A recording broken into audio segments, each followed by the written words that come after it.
I'm Tyler with the Econ Tutoring Center, and today we're going to be doing a video about income elasticity of demand.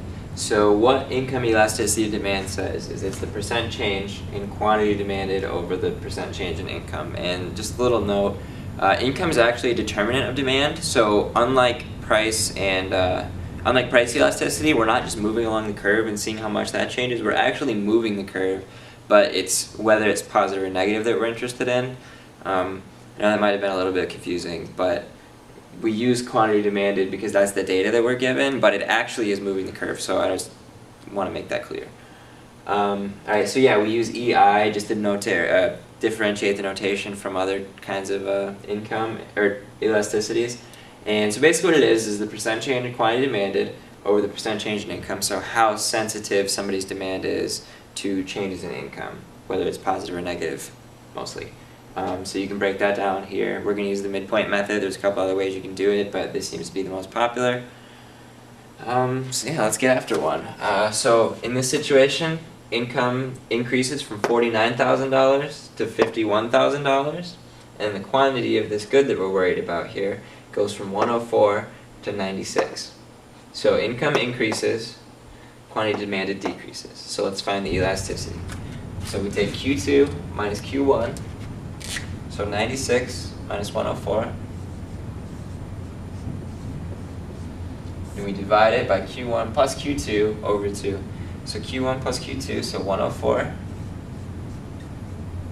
plus 96 divided by 2. And this is our numerator, so this is our percent change in quantity demanded.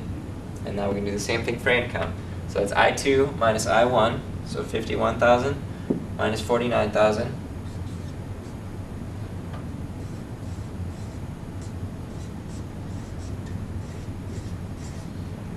All over Q1 or I1 plus I2, so 49,000 plus 51,000 divided by 2. So now we do some algebra here and solve it out. So 96 minus 104 is 8, negative 8. All over 104 plus 96 is 200. Divided by 2, so that's 100, right, yeah. All over 51,000 minus 49,000 is 2,000, over 49,000 plus 51,000, which is 100,000, divided by 2 equals 50,000. So we can cancel out the thousands here, so it ends up being 2 over 50. And then we can get this in terms of 50 is 4 over 50, so negative 4 over 50 divided by 2 over 50, and then the 50s will cancel, so you get negative 4 over 2, which equals negative 2. So our income elasticity of demand for this good is negative 2.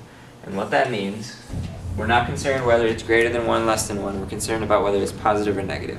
So when income elasticity is positive, that's what we call a normal good, meaning that as you get more income, you buy more of it, or you demand more of it. And when it's negative, it's what we call an inferior good. So when your income rises, you demand less of it. So in this case, we can see that it's an inferior good, meaning that our income rose and our quantity demanded fell. And I think the example used in this, the good, is subway rides.